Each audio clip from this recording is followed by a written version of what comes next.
Remember how I said in my Star of Christmas review that I'd kind of be wearing something like this for whenever I talked about Saltburn? Well, it's time to do that. I watched Saltburn, and oh boy, was it something? It's just, well, let's start with I just hmm. Let's start with the fact that this movie has been having a lot of mixed reception. I can well, where I stand on it is that I think this is great. Barry Keoghan, Jacob Elroy, Rosamund Pike, Richard E. Grant, the rest of the cast, oh, and Carey Mulligan, were all just great. Like Barry Keoghan as Oliver is just so. It's what everyone's been saying. Unhinged. He does give off. This is like one of the most messed up characters he seems to have ever done.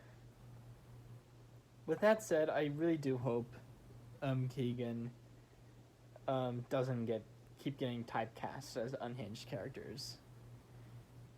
But he was great.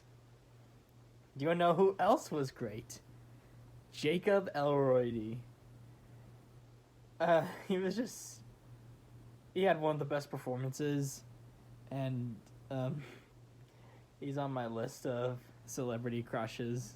Like, he just wins anybody over. This honestly just makes me more excited to see him in Guillermo del Toro's upcoming Frankenstein movie. But yeah, he was just fantastic in the film. Rosamund Pike and Richard E. Grant were also great.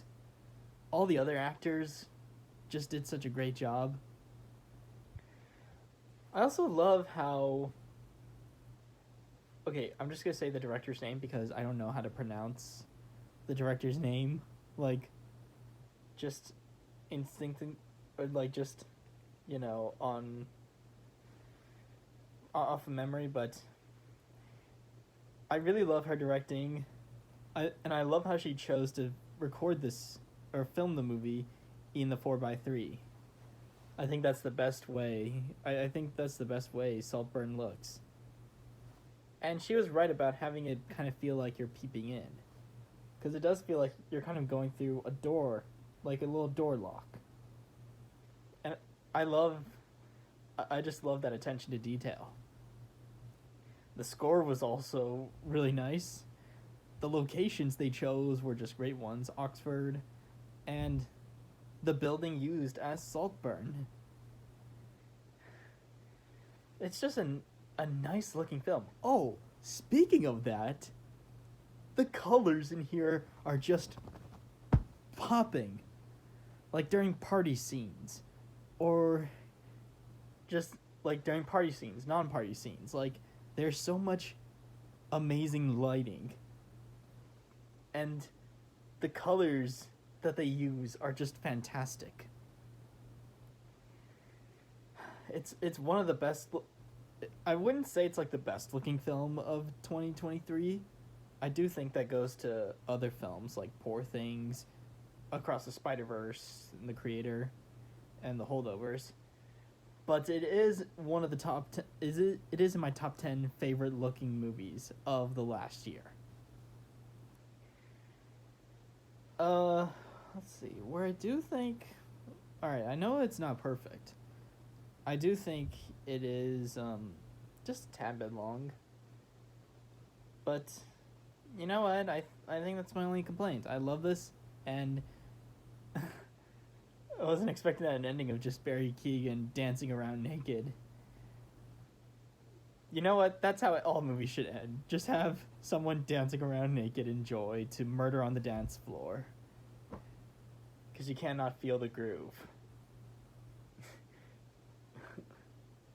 But yeah, that's Saltburn. I wonder if this is going to get a physical release. I kind of hope it does because I do like it. And yeah, feel free to talk about what you think about Saltburn. I'm interested to hear about what you think if you've seen it. Yeah.